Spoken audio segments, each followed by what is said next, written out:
اگر وہاں پہ سائیکولوجیکل ٹراما ہے تو یہ سب سے بڑی انڈیکیشن بن جاتی ہے سرجری کروانے کی. کیسے؟ میرے آپ پچھلے ولاگز میں جا کے دیکھیے کہ ایک بچہ جو باڈی بلڈنگ میں جانا چاہ رہا تھا اور جو سیلز مین تھا وہ کہنے لگا کہ میں وہاں پہ اپنے کاؤنٹر پہ نہیں کھڑا ہو سکتا, لوگ مجھے عجیب نظر دیکھتے ہیں اور میرے جو کاؤنٹر کے جو دوسرے دوست ہیں وہ میرا مذاق اڑاتے ہیں, اور باڈی بلڈنگ تو میں کر ہی سکتا کیونکہ مجھے اس میں شرٹ اتارنا ہوگی. اسی طرح سے آپ نے میرے پیشنٹ سے سنا, وہ کہنے لگا کہ ڈاکٹر صاحب میں گرمیوں میں بھی ہیوی شرٹ پہنتا ہوں, ہیوی سٹف کی شرٹ پہنتا ہوں, اور میں سیدھا نہیں بیٹھ سکتا, میں جھک کے بیٹھتا ہوں تاکہ یہ پرومیننس جو ہے وہ مجھے تنگ نہ کرے. کہتے ہیں میں کولیگز میرے اکثر مجھ سے پوچھتے ہیں, میں ان کے ساتھ جو گراؤنڈ ایکٹیویٹی ہے, جو آؤٹ ڈور ایکٹیویٹی میں نہیں کرتا ہوں, مجھ سے پوچھتے ہیں کہ کیا تم بیمار ہو؟ تو میں جھوٹا موٹا کہتا ہوں ہاں بیمار ہیں. میرے بہت سارے پیشنٹس یہ بتاتے ہیں, یا سرجری کے بعد ہم ان سے پوچھتے ہیں کہ اب کیا فرق محسوس ہو رہا, تو کہتے ہیں جی سب سے بڑی خوشی تو یہ ہے کہ ہم کاٹن کے جو کپڑے ہیں, باریک کپڑے ہیں, وہ پہن سکیں گے, اور ہم جو ہے نارمل لوگوں کی طرح, کہتے ہیں نارمل لوگوں کی طرح ہم بھی وہ پہن کے باہر نکل سکیں گے. یعنی وہ اپنی باڈی امیج جو ہے وہ ایک ایب نارمل کا بن چکا ہوتا ہے. تو میرے اور آپ کے کام کرنے کے لیے جو ایک آپ کہہ لیجیے ہمیں اندر سے جو بوسٹ, جو موٹیویشن ملی ہوتی ہے, وہ باڈی امیج کی بھی ہوتی ہے. تو اگر سائیکولوجیکلی کہیں میرا جو امیج, باڈی امیج میرے اپنے دماغ میں وہ ٹھیک نہیں بنا ہوا, تو یہ ریزن ہوتی ہے جو سائیکولوجیکل ٹراما جو ہے بنا رہی ہوتی ہے. میرے ایک پیشنٹ نے یہ بھی مجھے بتایا, میں یہ پہلے بھی ذکر کر چکا ہوں, کہنے لگا کہ میرے اپنے بچے, ظاہر سی بات ہے بچوں نے طنز تو نہیں کرنا تھا, لیکن بچے معصوم ہوتے ہیں, اور وہ بچے چھوٹے تھے 2-3 سال کے, انہوں نے کہا کہ بابا کے جو ہے بریسٹ ایریا بہت بڑے بڑے. تو مجھے اس کے الفاظ یاد ہیں, مجھے اس کی کیفیت یاد ہے. کہنے لگا ڈاکٹر صاحب میں نے 18 سال اذیت کے گزارے ہیں. اسی طرح سے میرے پاس اسٹوڈنٹ آئے تو مجھے آ کے کہنے لگا, میں نے اس سے پوچھا تو وہ صحیح طرح سے بیان نہیں کر پایا, ذرا تکلیف ہے تو ذرا سی سرجری. تو میں نے اس کے ساتھ گپ شپ لگائی, جب وہ کمفرٹیبل ہو گیا تو میں نے کہا ذرا سی تکلیف ہے تو اسے رہنے دو, تو ذرا سی سرجری تو کوئی ہوتی نہیں. کہنے لگا ڈاکٹر صاحب سمجھ ہی نہیں آتی کہ بتائیں کیسے, میں تو آپ نے میرے ساتھ باتیں کی تو میں کمفرٹیبل ہوں, ہم تو ڈاکٹروں کے پاس جاتے ہوئے بھی پریشان ہوتے ہیں, گھبراتے ہیں. اور جب میں نے اس کا ایگزامن کیا تو واقعتاً میں دیکھ کے خود بھی تھوڑا سا پریشان ہوا کہ اس کی بالکل جو ایک فیمیل بریسٹ کی جو لک ہے وہ تھی, اور میں اندازہ کر سکتا تھا کہ یہ بچہ جو کالج میں پڑھتا ہے, اور اسی طرح سے ایک دوسرا بچہ یونیورسٹی کا, ابھی ریسنٹ جو ہے ہم نے اسے آپریٹ کیا, وہ کہنے لگا کہ ہم جو ہے اپنے اسٹوڈنٹس کے ساتھ جو ہے بات چیت کرتے ہوئے بہت زیادہ عدم تحفظ کا احساس ہوتا ہے کہ مبادہ کے وہ پرومیننس جو ہے وہ سامنے ہے, اور وہ ہمیں چھیڑ نہ دیں یا ہمارا مذاق نہ اڑائیں. ان پیشنٹس میں سب سے بڑی ریزن سرجری کروانے کی یہ ہے کہ ان کا سائیکولوجیکل ٹراما دور ہو جائے. یوزلی کویسچن یہ کیا جاتا ہے کہ ڈاکٹر صاحب ہم سرجری کروا لیں تو یہ دوبارہ تو نہیں ہو جائیں گے. یاد رکھیے گا کہ جب ہم سرجری کرتے ہیں تو ہم بیسیکلی کیا کرتے ہیں, فیٹ جو ہے اس کے لیے تو لائپوسکشن 2 سٹیجز میں یہ آپریشن ہو رہا ہوتا ہے. پہلی سٹیج میں جو ارد گرد جو فیٹ ہے, کیونکہ قدرت نے اسے سارا ایک کرویچر جو ہے, ایک جو آپ کہہ لیجیے شیپ اپ کرنا ہوتا ہے, تو ارد گرد فیٹ بھی جمع ہوگی, تو جو ایکسیسو فیٹ ہے اسے ہم لائپوسکشن کے ذریعے وہ فیٹ کو ریموو کر لیتے ہیں. اب جو وہاں پہ گلینڈ ہے اس کو سرجیکلی ریموو کیا جاتا ہے, اور گائنیکومیسٹری کے آپریشن کی کامیابی ہی ہے کہ آپ اس کے اندر سے پورے کا پورا گلینڈ نکال لیں. یاد رکھیے گا جب آپ نے دونوں بریسٹ ایریا سے, دونوں چیسٹ کے فرنٹ چیسٹ سے آپ نے گلینڈ نکالے, تو بیسیکلی یہ گلینڈ جو ہے یہ وہاں کلپریٹ تھا کہ اس کے اوپر ہارمونز کا اثر ہوا, اور یہ گلینڈ جو ہے پھول گیا, ہائپر ٹرافی ہوا.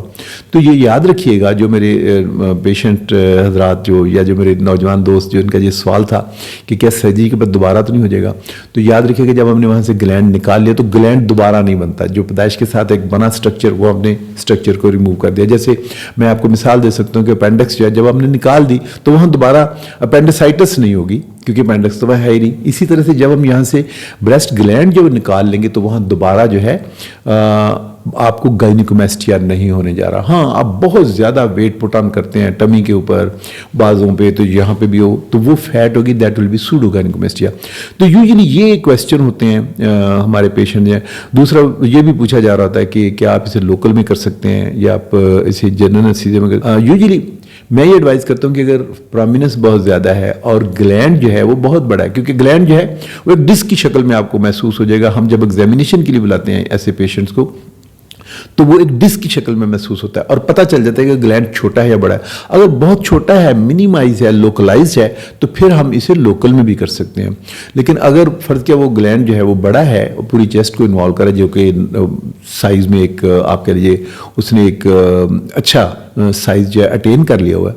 تو پھر اسے ہم کوشش کرتے ہیں کہ جنرل سرجری کر کے اس کے ذریعے نکالا جائے. لیکن اس میں بھی یاد رکھیے گا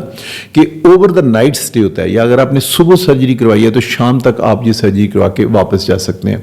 تو یہ یوزلی کویسچن ہوتے ہیں گائنیکوماسٹیا کے پیشنٹس کے, اور یہ ان کے جوابات ہوتے ہیں. اچھا, اس میں جو بہت بڑا رول جو ہمیں ولاگ ہم چاہتے ہیں کہ ایسے بچوں کے اگر پیرنٹس یا ان کے بڑے سن رہے ہیں, کیونکہ بیسیکلی یہ وہ ایج ہوتی ہے جب یہ کالج یا یونیورسٹی کے اسٹوڈنٹس ہوتے ہیں, اپنے پیرنٹس کو یہ بتا نہیں پا رہے ہوتے, اور جو سرجری کی کاسٹ جو ہے وہ افورڈ کرنی ہوتی ہے پیرنٹس نے, ان کا یوزل جو ہے ان کے ماتھے پہ بال آتا ہے کہ ڈاکٹر صاحب اس سرجری کی کیا ضرورت ہے. تو جب ہم انہیں بتاتے ہیں کہ دیکھیں آپ کے بچے نے ہمارے ساتھ یہ پرابلم شیئر کی ہیں, اور وہ تو شرم کے مارے اس نے آپ کو بتایا نہیں, تو پھر جو ہے آپ کہہ لیجئے کہ گھر والے جو بڑے ہیں ان کا جو ہے آپ کہہ لیجئے الارم جو ہے انہیں ہوتا ہے کہ یس, اگر یہ پرابلم ہے, بچہ ہمارا اس سائیکولوجیکل ٹراما میں سے, اس نفسیاتی اذیت میں سے گزر ہے, تو اس کو سرجری کروا دینی چاہیے. آپ کو اس کے علاوہ بھی آپ کے ذہن میں کوئی کویسچنز ہوں تو وہ آپ نیچے جا کے پوچھ سکتے ہیں. یوزلی پوچھا جاتا ہے اس کی فیس کیا ہے, تو میں یوزلی اپنے پیشنٹ سے کہتا ہوں کہ اس میں بہت بہتر ہوگا, جیسے میں نے آپ کو بتایا کہ بریسٹ ایریا انوالو ہو سکتا ہے, نپل ایریا انوالو ہو سکتا ہے, گلینڈ جب بہت بڑا ہو سکتا ہے, بہت چھوٹا ہو سکتا ہے, اسی طرح چربی کی اماؤنٹ جو ہے, جو فیٹ وہاں ڈپازٹ ہوئی ہے, آپ دیکھیے وہ بھی جو ہے ویریبل ہو سکتی ہے. تو سرجری جو ہے وہ ڈپینڈ کرتا ہے کہ کتنا ٹائم لگے گا, اور جتنا ٹائم لگے گا اس کے حساب سے اس کی کاسٹ ہوتی ہے. اور یاد رکھیے گا کہ کبھی بھی جب آپ پہلی مرتبہ جاتے ہیں تو جو کوالیفائڈ پلاسٹک سرجن, یا میں اپنی بات کر لیتا ہوں, میں کہتا ہوں جی پہلی جو سٹنگ ہے اس سے آپ کنسلٹیشن میں رکھیے, آپ اس کو ڈیزیز کو اینٹیٹی کو سمجھ لیجئے, جو آپ کے ذہن میں کویسچن ہیں وہ کیجئے, کاسٹ جو ہے وہ بتا دیتے ہیں. اس کے بعد جا کے اگر آپ افورڈ کرتے ہوں یا آپ کہتے ہوں کہ میں اسے کچھ دیر بعد کروانا چاہتا ہوں تو اسے بعد میں کرا لیجیے, کہ ایمرجنسی نہیں ہے. تو اس کو یوزلی آپ پکچرز کی مدد سے, آپ اگر ہمیں پکچرز بھیج رہے ہیں اور آپ کہتے ہیں کہ اس کے اوپر آپ ڈیسائیڈ کر کے بتائیں, تو یوزلی اس چیز کو سرجن اوائڈ کرتا ہے کہ جب تک میں نے پیشنٹ کو فزیکلی ایگزامن نہیں کر لیا, وہاں ٹیکسچر کیا ہے, وہاں فیٹ کتنی ہے, وہاں ڈسک جو ہے گلینڈ کی ڈسک جو پڑی ہے وہ کتنے بڑے سائز کی, اس میں ٹائم کتنا لگنے جا رہا ہے, اس وقت تک یوزلی سرجن جو ہے اوائڈ کرتے ہیں فی کا بتانا. سب سے بہتر یہ ہے کہ آپ اپنے قریبی جو بھی پلاسٹک سرجن ہے اس کو پہلے معائنہ کروائیے, ایک کنسلٹیشن لے لیجیے, اس کے ساتھ 15-20 منٹ کی آپ کی سٹنگ ہوگی, اور اس کے بعد آپ نے خود, آپ نے اور آپ کے گھر والوں نے مل کے ڈیسائیڈ کرنا ہے کہ whether you need this surgery اور ناٹ. اس کے علاوہ مزید بھی اگر آپ سمجھتے ہیں کہ کوئی بات رہ گئی ہے اور آپ کو کویسچن کرنا چاہ رہے ہیں تو آپ نیچے جا کے کمنٹس میں بھی کر سکتے ہیں. اگر آپ کو یہ ویڈیو اچھی لگے تو میری ریکویسٹ یہ ہوگی کہ اسے آپ چینل کو سبسکرائب بھی کر لیجیے, اسے لائک بھی کر لیجیے, کیونکہ اس چینل پہ جہاں ہم سافٹ سکلز کی بات کریں, زیادہ تر جو ہے اس کے علاوہ سافٹ سکلز کے علاوہ ہم جو ہے عام جو ہمارے پرابلمس ہیں ان کی ہم بات کر رہے ہیں, پلاسٹک سرجری جو کاسمیٹک سرجری سے ریلیٹڈ جو پرابلم ہے ان کی بات کر رہے ہوتے ہیں. تو ہو سکتا ہے کہ کسی وقت آپ کو کوئی اور مفید بات جو ہے وہ بھی سننے کو مل جائے. السلام علیکم ورحمۃ اللہ.